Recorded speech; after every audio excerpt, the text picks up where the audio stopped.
Jean chapitre 3 versets 17 à 19. Dieu en effet n'a pas envoyé son Fils dans le monde pour qu'il juge le monde, mais pour que le monde soit sauvé par lui. Celui qui croit en lui n'est point jugé, mais celui qui ne croit pas est déjà jugé, parce qu'il n'a pas cru au nom du Fils unique de Dieu. Et ce jugement, c'est que la lumière étant venue dans le monde, les hommes ont préféré les ténèbres à la lumière, parce que leurs œuvres étaient mauvaises.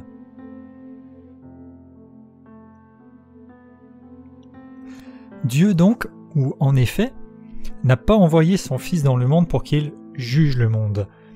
Ça fait suite à la déclaration « Car Dieu a tant aimé le monde qu'il a donné son Fils unique, afin que quiconque croit en lui ne périsse pas, mais qu'il ait la vie éternelle. » Et il ne l'a pas envoyé pour qu'il juge le monde, ou bien qu'il condamne, qu'il sépare, mais il est venu se donner par amour, et il est venu pour que le monde, c'est-à-dire tous, tout à chacun, donc c'est possible, c'est accessible à tous, soit sauvé par lui.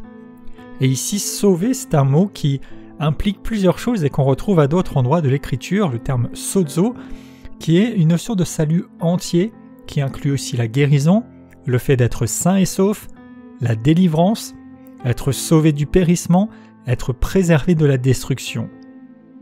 Donc, Dieu aurait été en droit d'exercer le jugement et de condamner l'humanité, à cause du péché et à cause de la rébellion humaine, mais il a préféré ouvrir une porte de salut, et c'est pour cela que Jésus est venu sur terre parmi les hommes. Et ce qui fait la distinction, c'est de croire. Celui qui croit en lui n'est point jugé, mais celui qui ne croit pas est déjà jugé. Croire. Croire en son nom, c'est aussi tout ce qu'il représente. Donc, c'est pas juste que Dieu le Père a envoyé son Fils, ni le Fils lui-même, qui soit venu pour juger, distinguer, décider, mais c'est à tout à chacun de décider de croire ou pas. Et en fonction de ça, celui qui croit n'est pas jugé, mais celui qui ne croit pas, il est déjà jugé. Pas parce qu'il est tel ou tel ou qu'il aurait fait ceci et cela, mais parce qu'il n'a pas cru, et ici il y a une notion d'une attitude permanente de rejet. Cette foi, pour celui qui croit, doit s'accompagner d'un engagement à suivre celui en qui il a cru et à obéir. Alors, il n'est point jugé. Et non seulement il n'est point jugé, mais en plus il est acquitté, il est non coupable, il est libre, il est justifié, parce que Jésus a tout porté à notre place, il s'est donné pour nous.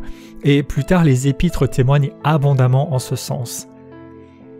Le jugement, c'est que la lumière étant venue dans le monde, les hommes ont préféré les ténèbres à la lumière, parce que leurs œuvres étaient mauvaises. Ici, préférer, c'est le même mot qu'on avait au verset 16 quand on dit que Dieu a tant aimé le monde. Donc il y a là un gros contraste entre Dieu qui aime le monde et le monde qui aime les ténèbres.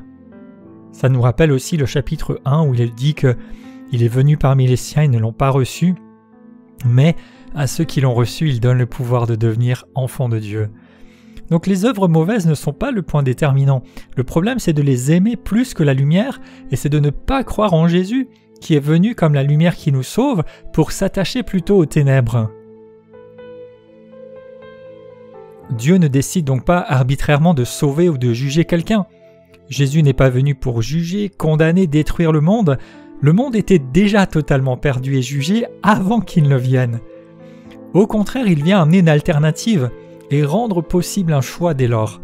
Et c'est tout à chacun qui doit décider par la foi en lui d'être sauvé, ou alors en le rejetant, de demeurer dans son état perdu. Il n'oblige personne, mais il désire que tous soient sauvés, et ainsi il appelle chacun. Ce qui sauve, c'est la foi, la confiance en Dieu et l'œuvre de Christ. Ce n'est pas ce que nous pourrions faire ou pas, ce n'est pas quelque autre recours pour essayer de l'obtenir.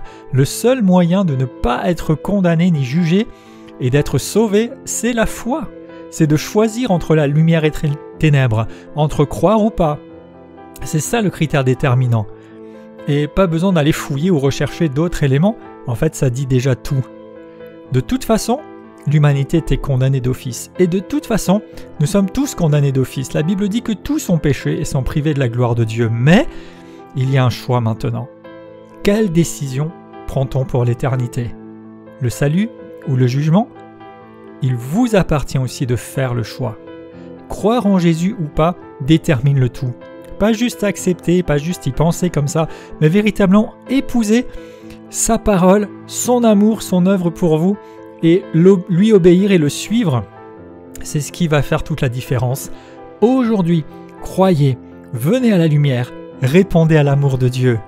Il ne vient pas pour vous juger ou vous détruire, il vient pour vous sauver. Acceptez-le, c'est là ce qu'il recherche premièrement. Parce que ceux qui persisteront à le rejeter, alors oui, seront jugés, condamnés et détruits, mais ils l'ont provoqué ainsi pour eux-mêmes. Mais le salut est accompli en Jésus parfaitement. Le recevoir ne dépend de personne d'autre que vous. Vous pouvez le saisir dès maintenant. Je déclare que parce que j'ai reçu Jésus, que je crois en lui, je suis sauvé, je suis acquitté, je suis déclaré juste. Je fais ce choix d'être en lui pour l'éternité. Je le préfère par-dessus tout. Je renonce aux ténèbres, je me détourne d'eux. Et même s'il a de mauvaises œuvres qui sont là, je crois qu'il a le pouvoir de me sauver et de me transformer. Et je décide de me tourner vers la solution de Dieu en Jésus-Christ pour mon salut, pour le salut de l'humanité. Je le reçois et alors je suis libre, je suis sauvé, je suis régénéré et je marche avec Dieu pour sa gloire.